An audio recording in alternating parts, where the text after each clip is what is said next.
ในឆ្នាំ1800នៃគ្រិស្តសករាជជាឆ្នាំដែលបានកត់ត្រានៅរឿងរ៉ាវដ៏ប្លែកអំពីភូមិរបស់កុលសម្ព័ន្ធតូចមួយនៅកណ្ដាលព្រៃស្ងាត់ដែលមនុស្សទូទៅកម្រនឹងបានពើប្រទះបើតាមការដំណើររបស់ចាស់បុរាណតរៀងមកកូនភូមិនោះឈ្មោះថាភូមិសាឌីវដែលពួកគេហៅខ្លួនឯងថាជាកុលសម្ព័ន្ធសាឌីវពាក្យថាសាឌីវក៏ប្រហែលជាពាក្យคล้ายមកពីពាក្យថាដាវដែលជាអាវុធប្រចាំភូមិនិងជាឧបករណ៍សម្រាប់ការពារខ្លួនពីសត្វព្រៃកាចសាហាវមួយចំនួនឬក៏ជាសំនៀងអ្នកស្រុកព្រៃភ្នំដែលបញ្ចេញសំឡេងមិនច្បាស់រហូតคล้ายទៅជាសាឌីវតរៀងមក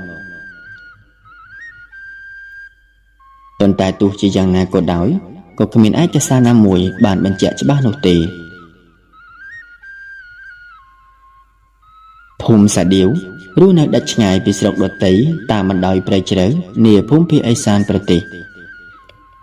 បើនិយាយអំពីប្រពៃណីសាសនាគឺមានជាទំនៀមទម្លាប់ដែលដូនតារបស់ពួកគេបានបន្សល់ទុករៀងរៀបយូរលង់ណាស់មកហើយដោយដែលបានបញ្ជាក់អញ្ចឹងកុលសម្ព័ន្ធគឺជាក្រុមដែលស្រឡាញ់ធម្មជាតិនិងទំនៀមទម្លាប់ប្រពៃណីខ្លាំងណាស់ការធ្វើអ្វីមួយដែលកន្លងប្រពៃណីឬក៏ច្បាប់ដូនតារបស់ពួកគេគឺមិនត្រូវបានលើកដំកើងឲ្យបន្តធ្វើទៀតនោះឡើយជាក់ស្ដែងដូចជាកុលសម្ព័ន្ធសាឌីវជាដើមពួកគេស្រឡាញ់និងថែរក្សាព្រៃឈើធម្មជាតិណាស់ក្នុងភូមិទាំងមូលមិនមានគ្រួសារណាមួយគ្មានដើមឈើដំណពូជនោះទេតើអ្វីជាដើមឈើដំណពូជដើមឈើដំណពូជមានប្រភពមកពីណាហើយហេតុអ្វីបានជាត្រូវមានដើមឈើដំណពូជបែបនេះគ្រួសារនីមួយៗក្នុងភូមិគឺដាច់ខាតត្រូវតែមានដើមឈើធំមួយដើមដែលមានអាយុកាលយូរឆ្នាំនិងត្រូវបានដាំដុះតជំនាន់នៃគ្រួសារឬដូនតារបស់ពួកគេ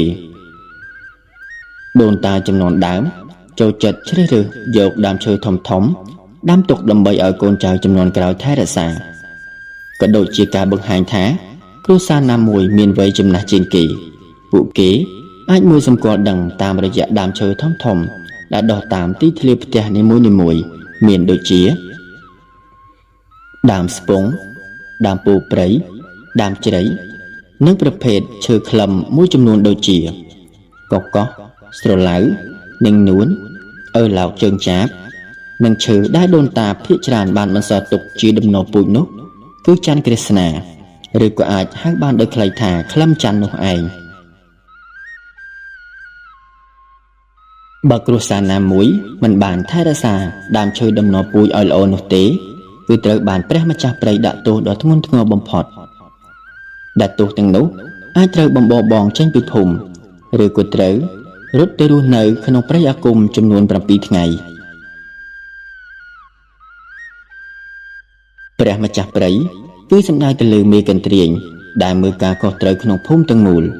ពាក្យសម្ដីរបស់មេកន្ទ្រាញគឺជាច្បាប់បើកំណត់ឋានៈណាមានទោសហើយ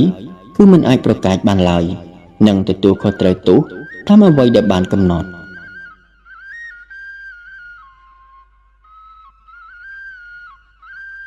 ក្នុងន័យថាបើគ្រួសារណាមួយគេចវេះនិងមិនចង់ទទួលទោសតាមការបង្គាប់បញ្ជាពួកគេនឹងត្រូវក្លាយទៅជាសត្វប្រមាញ់ដែលអ្នកភូមិទាំងអស់មានសិទ្ធិដេញកាប់សម្លាប់ដូចជាការបោះបាញ់សត្វព្រៃដូច្នោះដែរអាចថាជាភាពសាហាវខុសខើបន្តិចដែលអ្នកស្រុកផ្សេងមិនដែលយល់អំពីប្រពៃណីបែបនោះតែចំពោះពួកគេវិញគឺគ្រាន់តែជាការគោរពតាមទំនៀមទម្លាប់បុរាណដែលដូនតាជំនាន់មុនបានបន្សល់ទុកព្រោះថាទាំងអស់នោះជាអាយុកាលឬក៏អាយុជីវិតរបស់កុលសម្ព័ន្ធដែលគ្មានការគោរពក៏គ្មានក្រុមរបស់ពួកគេដែរមេកន្ទ្រាញជាមនុស្សដែលអ្នកភូមិទុកស្មើនឹងព្រះជាម្ចាស់ឬក៏អាចថាជាច្បាប់និងជាអ្វីៗគ្រប់យ៉ាងបើទោះបីជាបូជាជីវិតជូនក៏អ្នកភូមិមិនខ្លាចរអាឡើយចំពោះមូលហេតុដែលធ្វើឲ្យអ្នកភូមិគោរពបូជាមេកន្ទ្រាញខ្លាំងក៏ព្រោះតែទម្រាំជ្រើសរើសបានមេកន្ទ្រាញម្នាក់មិនមែនជាការងាយនោះទេគឺទាល់តែម្នាក់នោះទទួលបានពរពីព្រះម្ចាស់ព្រៃដែលពួកគេជឿថាជាព្រលឹងដូនតាកុលសម្ព័ន្ធអ្នកជ្រើសរើសផ្ទាល់ តាមពិធីសាសនាផ្សេងៗទំនៀមទម្លាប់ដ៏ធំបំផុតនោះគឺឲ្យអ្នកដែលមានបំណងចង់ធ្វើជាមេកន្ទ្រាងដឹកនាំភូមិចូលទៅរស់នៅក្នុងព្រៃអាគមចាប់ពី10ទៅ15ថ្ងៃបើអាចត្រឡប់ចេញពីព្រៃមកវិញបាននឹងមិនមានគ្រោះថ្នាក់ឬខ្លាយទៅជាបាត់សតិឈួតលលានោះទេគឺរាប់ថាជាមនុស្សដែលអ្នកភូមិអាចគោរពបូជាបានហើយប៉ុន្តែទោះជាយ៉ាងណាក៏មិនមានអ្នកណាចង់ខ្លាយទៅជាមេដឹកនាំភូមិច្រើនទេព្រោះថាការចូលទៅនៅក្នុងព្រៃអាគមមិនមែនសិតតែមនុស្សគ្រប់គ្នាអាចធ្វើបានឡើយដែលហេតុថាធ្លាប់មានមនុស្សមួយចំនួនបានត្រឹមតែចូលតែមិនដែលឃើញចេញមកវិញសោះដល់រាប់ខែរាប់ឆ្នាំឬក៏បាត់ខ្លួនជារៀងរហូតក៏មានហើយខ្លះទៀតអាចចេញមកវិញបានប៉ុន្តែខ្លាយទៅជាមនុស្សឈួតលេលានិយាយមិនដឹងខុសត្រូវដោយសារតែមានរឿងទាំងនេះហើយទើបអ្នកភូមិចាត់ទុកថាទរណកម្មដែលកាចសាហាវបំផុតគឺការបំបរបងឲ្យចូលទៅរស់នៅក្នុងព្រៃអាគមនោះព្រៃអាគមជាព្រៃដែលសល់ពីដូនតាកុលសម្ព័ន្ធតជំនាន់ព្រៃនេះស្ថិតនៅមិនឆ្ងាយពីភូមិឡើយគឺនៅជាប់នៅក្រោយភូមិប៉ុណ្ណោះប៉ុន្តែជាព្រៃជ្រៅហើយស្ដុកខ្លាំងសូម្បីតែពន្លឺថ្ងៃក៏មិនអាចចូលបានអាចនិយាយបានថាងងឹតស្លុបគ្រប់ពេលវេលាទាំងអស់ហើយជាញឹកញាប់តែងតែមានសត្វព្រៃបោលចូលភូមិក៏ដូចជាសត្វកាចសាហាវមួយចំនួនមានខ្លាដំរីពស់តូចពស់ធំជាដើម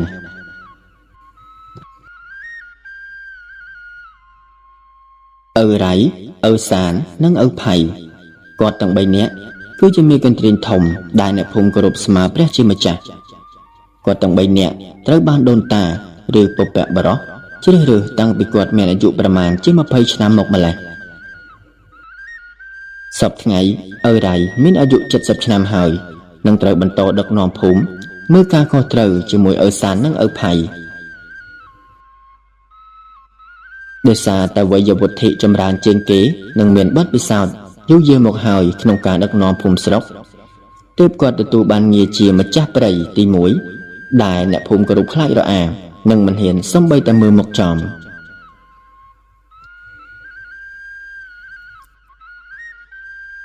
ជាទូទៅភូមិសាឌីវកម្រនឹងមានផ្ទះស្នាក់អាស្រ័យណាស់ដែលហេតុថាពួកគេគោរពបូជាដើមឈើនីមួយៗដូចជាអាយុជីវិតទើបមិនអាចអាកាត់ឬក៏កាប់យកមកធ្វើជាផ្ទះនៅបានអ្នកភូមិភាគច្រើនតែងតែធ្វើផ្ទះអំពីស្លឹកត្នោតស្លឹកខេម៉ាស្លឹកជ្រែឬក៏ស្លឹកដូងជាដើមប៉ុន្តែអ្វីត្បិតតែការកាប់ឈើធ្វើផ្ទះជារឿងពិបាកក៏អ្នកភូមិខ្លះខិតខំព្យាយាមអស់រាប់ខែក្នុងការកសាងផ្ទះសម្រាប់ព្រះម្ចាស់ព្រៃទាំង3ស្នាក់អាស្រ័យ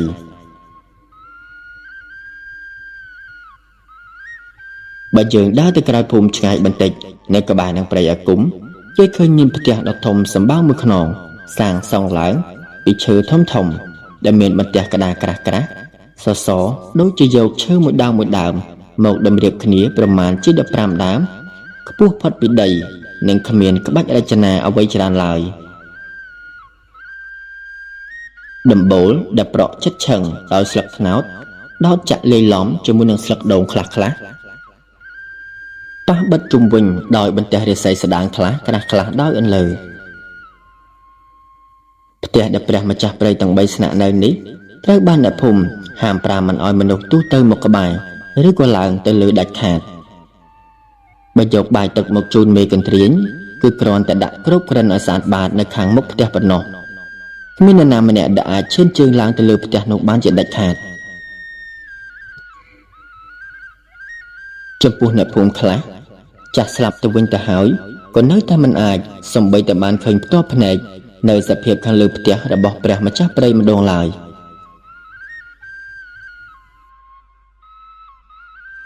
ជីវភាពរស់នៅរបស់ម្ចាស់ព្រៃគ្រប់ជំនាន់ត្រូវបានយកចិត្តទុកដាក់ដោយអ្នកភូមិក៏ពិតមែន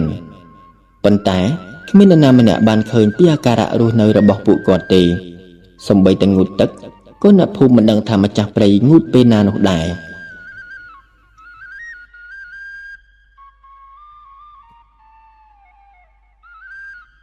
បើសិនជាមានអ្នកភូមិណាម្នាក់ ហ៊ានលបលួចមើលឬក៏តាមដានសកម្មភាពរបស់ម្ចាស់ព្រៃ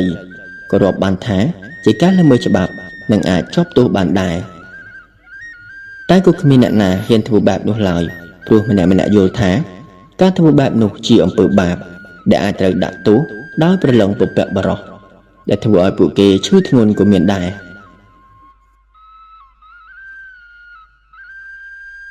កលសម្ព័ន្ធសាឌីវស្អប់បំផុតគឺវត្តមានរបស់អ្នកស្រុកដតីហើយក៏មិនចូលចិត្តឲ្យជនជាតិរបស់ខ្លួនមានទំនាក់ទំនងជាមួយអ្នកស្រុកក្រៅនោះឡើយហេតុដូចនេះទើបអ្នកភូមិស្រុកមិនសូវមានឧបករណ៍ប្រើប្រាស់ច្រើនសូម្បីតែរណាពូថៅកំបិតក៏ត្រូវដំដែកផលិតដោយខ្លួនឯងទើបមានការពិបាកខ្លាំងទម្រាំដោះដូរបានដែកលោហៈឬក៏វត្ថុធាតុពីស្រុកដតីបានម្ដងធ្លាប់មានសំណួរមួយដែលក្មេងៗក្នុងភូមិតែងតែចោទសួរឡើងទៅចាស់ៗក្នុងភូមិទាំងអស់វាហាក់ដូចជាការលេងសើចប៉ុន្តែក៏មានអ្នកខ្លះពិបាកនៅក្នុងការឆ្លើយឲ្យចំអត្ថន័យពិតប្រាកដនោះដែរពួកគេតែងតែសួរគ្នាលេងថាពួកយើងជាក្រុមមនុស្សដែលស្រឡាញ់ធម្មជាតិជាពិសេសព្រៃឈើចុះហេតុអ្វីបានជាយើងអាចកាប់ឈើធំយកទៅសង់ជាផ្ទះខ្ពស់ធំសម្រាប់មេកន្ទ្រីម្ចាស់ភូមិស្នាក់នៅបានតើការធ្វើបែបនោះអាចជាការមិនគោរពដល់ព្រៃឈើដែលពួកគេស្រឡាញ់ស្មើដោយជីវិតដែរឬទេចំពោះអារម្មណ៍របស់អ្នកភូមិសាឌីវទាំងអស់ព្រៃឈើពិតជាសំខាន់ណាស់ហើយជាពិសេសគឺជាទីសម្រាប់គោរពបូជានិងជាតំណាងដ៏គ្រឹះរឹងមាំរបស់ភូមិទៀតផងប៉ុន្តែរវាងដើមឈើ4-10ដើមនិងសុខទុក្ខរបស់ព្រះម្ចាស់ភូមិដែលពួកគេគោរពដូចជាព្រះជាម្ចាស់នោះគឺសុខទុក្ខរបស់ម្ចាស់ភូមិមានតម្លៃលើសលប់ឆ្ងាយណាស់អ្នកភូមិទាំងអស់មិនអាចឈរមើលមេកន្ទ្រៀងរបស់ខ្លួនគ្រប់ចំនួនរស់នៅលំបាកវេទនានោះទេព្រោះម្ចាស់ភូមិជាម្ចាស់របស់ព្រៃឈើទាំងមូលក៏ដូចជាម្ចាស់គ្រប់លើជីវិតទាំងអស់នៅក្នុងភូមិផងដែរ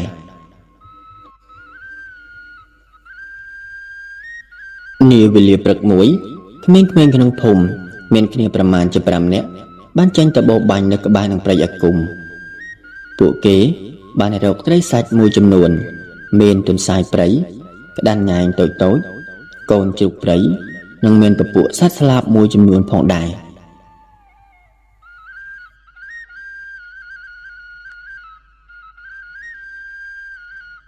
នៅតាមផ្លូវត្រឡប់មកភូមិពួកគេខ្លះរែកខ្លះពុនខ្លះលីលើស្មាដោយអាការៈសប្បាយរីករាយតាមទម្លាប់របស់អ្នកព្រៃភ្នំលុះមកដល់ក្រោយភូមិមានអ៊ំវ័យចំណាស់ម្នាក់ដែលស្ពាយកប្ផាក្រោយខ្នងរបស់គាត់បំរុងនឹងចេញទៅកាប់ថ្នាំបោចវល្លិក៏ក្រឡេកទៅឃើញក្មេងប្រុសម្នាក់នៅក្នុងដៃមានកាន់សត្វស្លាប 4-5 ក្បាលពណ៌ខ្មៅនៅផ្នែកកន្ទុយមានសន្តានដូចជាកន្ត្រៃឬក៏ហៅថាកន្ទុយឆែកភ្លាមនោះអ៊ំវាយក៏បានស្រែកសួរទៅក្មេងៗពួកហែងបាញ់អាចឆែកមែនហែងដឹងទេថាសត្វនឹងជាសត្វទេពបាញ់អត់បានទេវាមានទោសធ្ងន់ណាស់ក្មេងៗឮហើយម្នាក់ភ័យញ័រជើងមុខស្លាំងអស់អាចឆែកជាឈ្មោះរបស់សត្វរន្ទេពដែលអ្នកភូមិដាក់ឲ្យចំនួនពាក្យត្រឹមត្រូវព្រោះតែងតែហៅតគ្នាតាំងពីដើមរៀងមកហៅអាចឆែកក៏ព្រោះតែសំអាងទៅលើកន្ទុយរបស់សត្វរន្ទេពបែកចេញជាពីរដូចជាកន្ត្រៃរន្ទេពនេះអ្នកភូមិរាប់ថាជាសត្វទេពដែលអាចការពារភូមិស្រុកពីឧបទ្រពចង្រៃជាពិសេសគឺការពារគ្រោះភ័យខ្លាចដោយសារភ្លើងជាដើមមានសត្វនេះនៅក្នុងព្រៃច្រើនអ្នកស្រុកជឿថាអាចរក្សាព្រៃឲ្យគង់វង្សមិនមានភ្លើងឆេះបានឡើយក្មេងៗទាំងអស់ចាប់ផ្ដើមមើលមុខគ្នាដោយភ័យព្រួយព្រោះនេះមិនមែនជាទោសកំហុសតូចតាចទេគឺអាចក្លាយជាសត្វប្រមាញ់របស់អ្នកភូមិតាមប្រមាញ់រហូតដល់ស្លាប់ក៏ថាបានភ្លាមនោះអ៊ំវាយបាននាំក្មេងៗមកភូមិវិញនិងទៅសួររកពុកម៉ែរបស់ពួកគេឲ្យទទួលខុសត្រូវមិនយូរប៉ុន្មានរឿងនេះក៏បានសុសសាយពេញភូមិ អ្នកភូមិម្នាក់ខំសមាក្មេងៗអស់នោះខ្លាំងណាស់ដោយគ្មានអ្នកណាចង់លើកលែងទោសឲ្យពួកគេឡើយគឺត្រូវចាត់ការទៅតាមទោសកំហុសដែលពួកគេបានប្រព្រឹត្តជាដាច់ខាតពុកម៉ែព្រមទាំងសាច់ញាតិក្មេងៗចាប់ផ្ដើមលុតជង្គង់មុខវងរបស់អ្នកភូមិព្រមទាំងលើកដៃសុំការអធិស្ឋានក៏ដូចជាអភ័យទោសដែលហេតុតែក្មេងៗនៅមិនទាន់ដឹងស្គាល់អំពីច្បាប់ទម្លាប់ត្រឹមត្រូវតែទោះបីជាខំអង្វរកយ៉ាងណាក៏អ្នកភូមិមិនព្រមស្ដាប់ឡើយហើយទាមទារឲ្យលោកមេកន្ទ្រាងជួយដោះស្រាយបន្ទាន់បើមិនដូច្នោះទេពួកគេនឹងចាត់ការក្មេងៗអស់នោះដោយខ្លួនឯងហើយពេលនោះអ្នកភូមិខ្លះនិយាយបែបលេងសើចសប្បាយថាយើងទាំងអស់គ្នាដូចជាខានដេញប្រមាញ់សัตว์យូរមកហើយពេលនេះលេងឲ្យសប្បាយអស់ដៃម្ដងមើលមិនយូរប៉ុន្មានអ្នកភូមិក្មេងចាស់ស្រីប្រុសបានចាប់ចងក្មេងៗទាំង5ព្រមទាំងគ្រួសារសាច់ញាតិដែលមានមនុស្សសរុបប្រមាណជា13នាក់បណ្ដាលមកកាន់ផ្ទះម្ចាស់ព្រៃលោកឪទាំង3ឈរមើលពីលើផ្ទះដោយទឹកមុខព្រួយបារម្ភព្រោះខានឃើញអ្នកភូមិប្រមូលផ្ដុំគ្នាច្រើនបែបនេះយូរមកហើយក្នុងសម្រែករបស់អ្នកភូមិជាច្រើនស្រែកជាប់គ្នាមិនដាច់ពាក្យថាយើងត្រូវតែប្រមាញ់ឮខ្ទប់ពេញភូមិម្ចាស់ព្រៃទាំង3យល់ភ្លាមថាប្រកាសជាមានអ្នកណាធ្វើខុសច្បាប់ទម្លាប់អ្វីមួយមិនខាន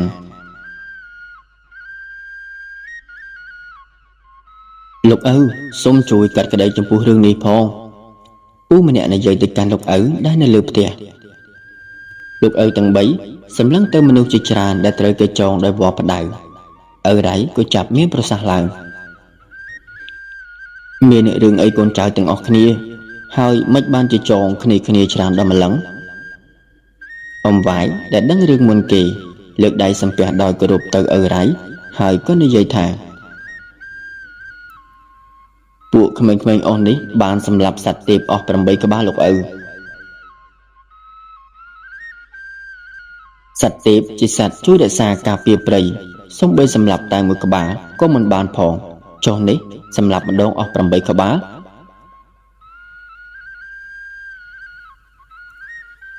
ឪផៃមានប្រសាសន៍តបដោយទឹកមុខមាំបញ្ជាក់អំពីកំហឹងចំណែកឯឪសានដែលឈរនៅជិតនោះក៏មានប្រសាសន៍តបភ្លាមឡើងលបងរៃអ្នកផៃលបងមើលក្មេងៗអស់នោះយ៉ាងច្រើនគ្នាអាយុត្រឹមតែ12 13ខួបតើអាចទេដែលពួកវាមិនស្គាល់សត្វទេពអស់នោះ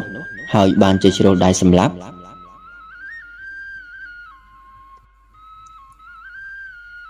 កូនតើពួកឯងមានស្គាល់អាឆែកដែរឬទេឪរ៉ៃសួរបញ្ជាក់ទៅក្មេងៗដែលនៅជាប់ចំណងនៅឡើយពួកក្មេងៗភ័យផងយំផងឆ្លើយដោយស្ទាក់ស្ទើរញ័រមាត់ខ្ញុំមិនបានស្គាល់សត្វទាំងនោះទេលោកឪសូមអត់ទោសឲ្យខ្ញុំផងអ្នកភូមិមួយចំនួននៅតែមានកំហឹងពេញពោះដែលចង់តែប្រហារក្មេងៗអស់នោះភ្លាមគ្មានចិត្តមេត្តាអ្វីនោះទេបើនិយាយពីដើមហេតុក៏មិនអាចថាពួកគេមានចិត្តអាក្រក់ជួជាតិអ្វីនោះដែរនេះក៏ព្រោះតែជាជំនឿតគ្នារបស់ដូនតាដែលបន្សល់ទុកមកប៉ុណ្ណោះឪរ៉ៃនិងឪសានបានហៅអ្នកភូមិវ័យចំណាស់ 4-5 នាក់មកពិភាក្សាហើយបញ្យល់បន្ថែម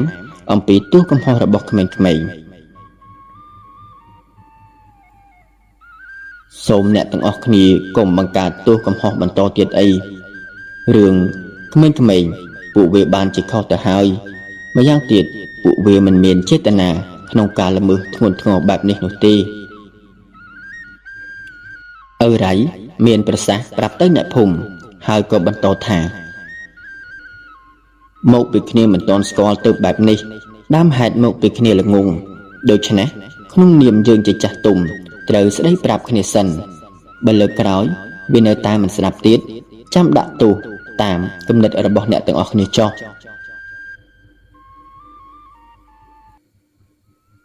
ចំពោះគំនិតរបស់ឪសាននិងឪរ៉ៃ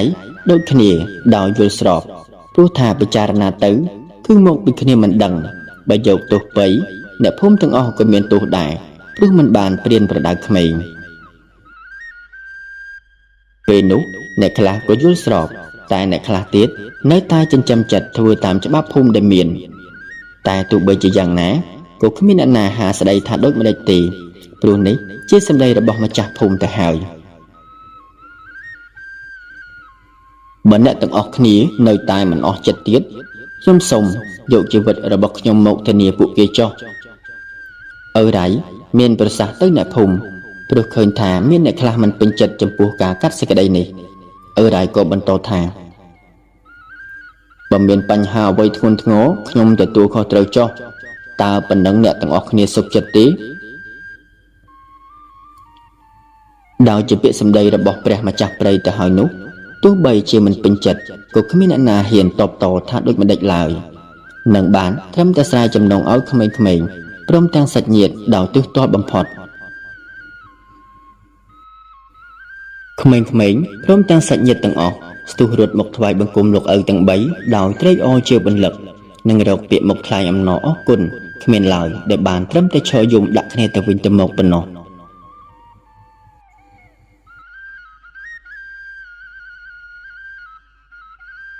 បន្ទាប់ពីមានការលើកលែងទោសដែលអ្នកភូមិមួយចំនួនមិនពេញចិត្តក៏មានពាក្យនិយាយពីមាត់មួយទៅមាត់មួយដោយលើកឡើងថាបើការកាត់ក្តីនេះមិនមានយុត្តិធម៌ទេក្នុងភូមិអាចនឹងមានកលយុគដោយប្រការណាមួយមិនខានឡើយព្រោះតែការមិនពេញចិត្តពីព្រលឹងដូនតាតែរឿងហេតុកន្លងទៅមួយខែហើយដូចជាមិនមានរឿងអ្វីគួរឲ្យចាប់អារម្មណ៍ទេប៉ុន្តែមានរឿងដែលជាបញ្ហាធំមួយនោះគឺគ្រួសារក្មេងៗដែលត្រូវបានលោកឪដោះលែងថ្ងៃមុនអ្នកភូមិមួយចំនួនមិនសូវរាប់អានឡើយដោយអ្នកខ្លះយល់ថាពួកគេជាមនុស្សមានបាបទៅហើយព្រោះល្មើសទៅលើម្ចាស់ព្រៃឯរឿងដែលពិបាកខ្លាំងទៀតនោះគឺច្បាប់ទម្លាប់ពីបុរាណអ្នកភូមិលែងសូវគោរពខ្ជាប់ខ្ជួនដូចមុនព្រោះអាងថាមិនមានទោសដល់ខ្លួនអ្វីនោះដែរ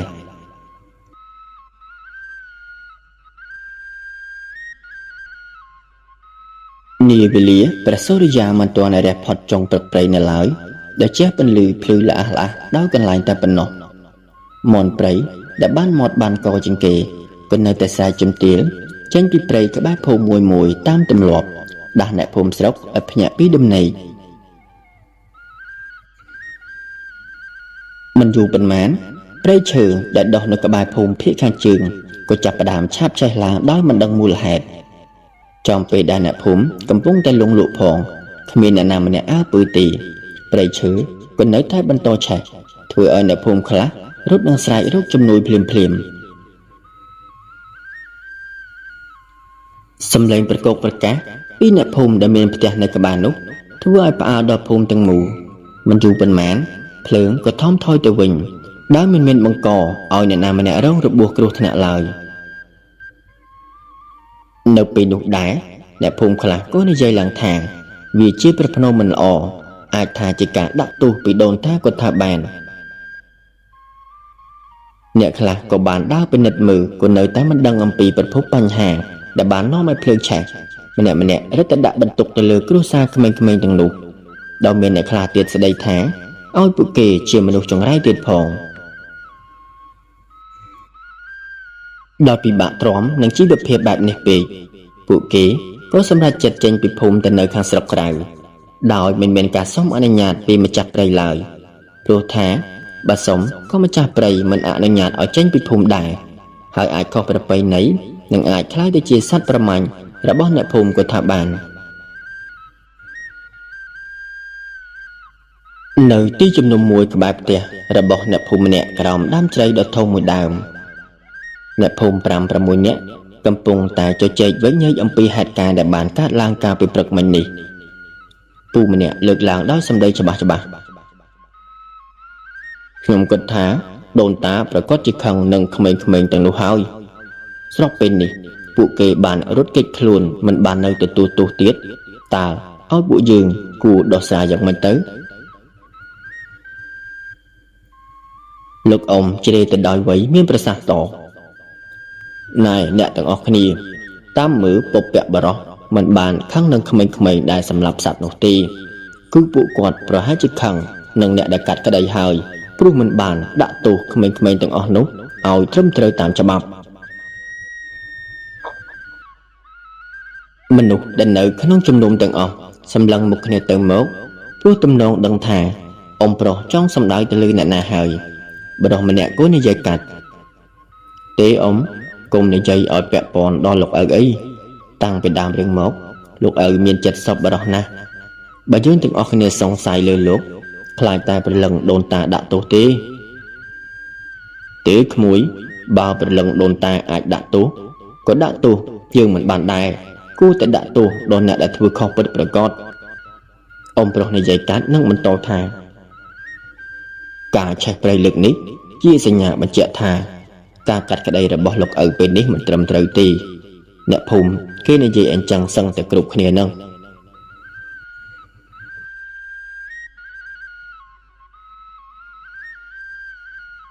នៅព្រឹកបន្ទាប់តាមទម្លាប់របស់អ្នកភូមិតែងតែចេញទៅបោះបាញ់រកត្រីសាច់តាមព្រៃមាត់បឹងត្រពាំងនានា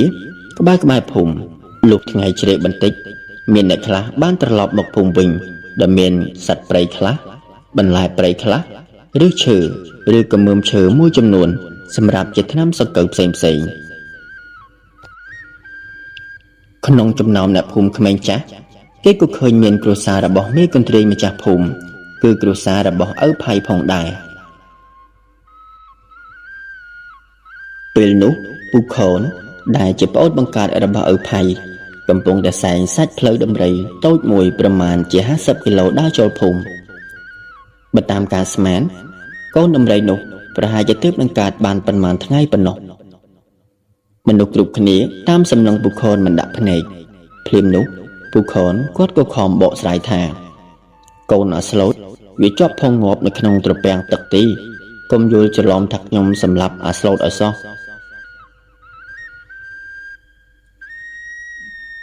សត្វដំរីគេចាត់ទុកថាជាសត្វដែលស្លូតជាងគេនៅក្នុងព្រៃសត្វនេះមិនដែលបង្កគ្រោះថ្នាក់ដល់មនុស្សឡើយទោះបីជាវាមានរូបរាងធំយ៉ាងណាក៏ដោយហើយជាក់ស្ដែងដំរីក៏មានអ្នកភូមិតាក់មកចិញ្ចឹមធ្វើជាកម្លាំងអូសទាញនិងមានខ្លះទៀតស្រឡាញ់និងមើលថែដំរីដូចជាសត្វញាតិរបស់ខ្លួនឯងអញ្ចឹងក្នុងភូមិមានដំរីប្រមាណជា5ក្បាល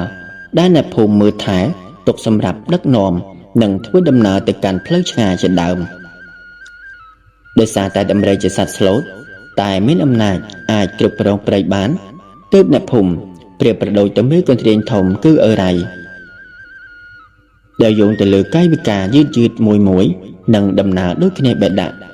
ដែលយើងតែងតែហៅថាមនុស្សដំណើរដំរី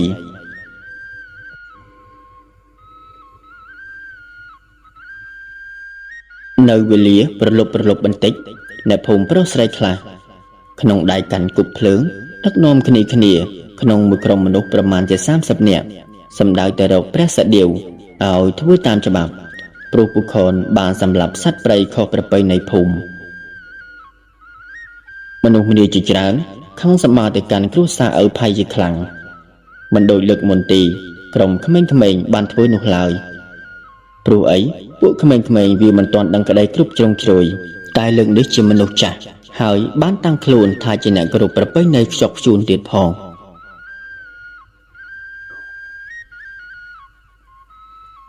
ដែលមានការយោគយល់ទៅឪផៃឪរ៉ៃក៏សម្រេចថាទុកការងារនេះឲ្យឪផៃផ្ទាល់ចុះព្រោះថានេះជាគ្រួសារសាច់ញាតិរបស់គាត់ប៉ុន្តែទោះជាយ៉ាងណាក៏ដោយក្នុងនាមជាម្ចាស់ភូមិគឺត្រូវរាប់រកស្មើមុខគ្នាចំពោះអ្នកភូមិគ្រប់គ្នាមិនប្រកាន់មមថាអ្នកនោះជាសាច់ញាតិឬក៏ជាប់ខ្សែស្រឡាយរបស់អ្នកណាឡើយចំពោះស្ថានភាពពេលនេះបើទោះបីជាអឺរ៉ៃក៏កាត់ក្តីដាក់ទោសទៅពូខននិងសាច់ញាតិដទៃទៀតដែរព្រោះមានសាក្សីបានឃើញច្បាស់ថាពូខនបានដាក់អន្ទាក់និងយកស្នាបាញ់សម្លាប់កូនដំរីនោះផ្ទាល់ភ្នែកក្នុងចំណោមអ្នកភូមិកំពុងតែស្រែកដោយកំហឹងឃើញថាគ្មានផ្លូវណាអាចរំដោះសាច់ញាតិបាននោះទេហើយម្យ៉ាងទៀតក្នុងនាមជាម្ចាស់ភូមិទី3ក៏ត្រូវកាត់ក្តីឲ្យយុត្តិធម៌បំផុត ឪភ័យមិនបានរឿរែចំពោះរឿងរ៉ាវនោះទេប៉ុន្តែក៏មិនបានដាក់ឲ្យសាច់ញាតិទាំងអស់ខ្លាយទៅជាសត្វប្រមាញ់របស់អ្នកភូមិនោះឡើយដោយគ្រាន់តែត្រូវចូលទៅរស់នៅក្នុងព្រៃអាគមប៉ុណ្ណោះនេះអាចថាជាការសម្រាលទោសបន្តិចដែរបើសិនជាព្រលឹងដូនតាមិនយកទោសបីទេពួកគេទាំងអស់នឹងមិនមានអ្នកណាម្នាក់ស្លាប់ឡើយចំពោះការកាត់ទោសនេះមិនសមស្របទៅនឹងគំនិតរបស់អ្នកភូមិមួយចំនួនដូចលើកមុនដែរគឺពួកគេចង់ចេញប្រមាញ់អ្នកដែលប្រព្រឹត្តខុសប្រពៃណីភ្លាមគ្មានការលើកលែងទោសឡើយប៉ុន្តែត្រូវបានឪរ៉ៃហាមឃាត់និងចាត់ទុកថាយល់មុខទៅដល់ឪភ័យដែលមានគុណសម្បត្តិដឹកនាំភូមិជាច្រើនឆ្នាំកន្លងមកនេះតាមការកំណត់គ្រួសារឪភ័យដែលអ្នកភូមិចាត់ទុកថាជាអ្នកមានទោសហើយនោះនឹងត្រូវចេញពីភូមិចូលទៅរស់នៅព្រៃអាគមនៅ3ថ្ងៃបន្ទាប់តាមច្បាប់បើអ្នកទោសលួចរត់នឹងត្រូវក្លាយជាសត្វប្រមាញ់របស់អ្នកភូមិដោយជៀសមិនរួចដូចនេះពុកម៉ែនិងប្អូនប្រុសឪភ័យរស់នៅឯផ្ទះធម្មតាដោយទឹកមុខក្រៀមក្រំព្រោះមិនយូរនោះទេនឹងត្រូវចូលទៅរស់នៅក្នុងព្រៃអាគមហើយក៏មិនដឹងទេថាអាចមានជីវិតរួចចេញមកវិញឬក៏យ៉ាងណានោះដែរ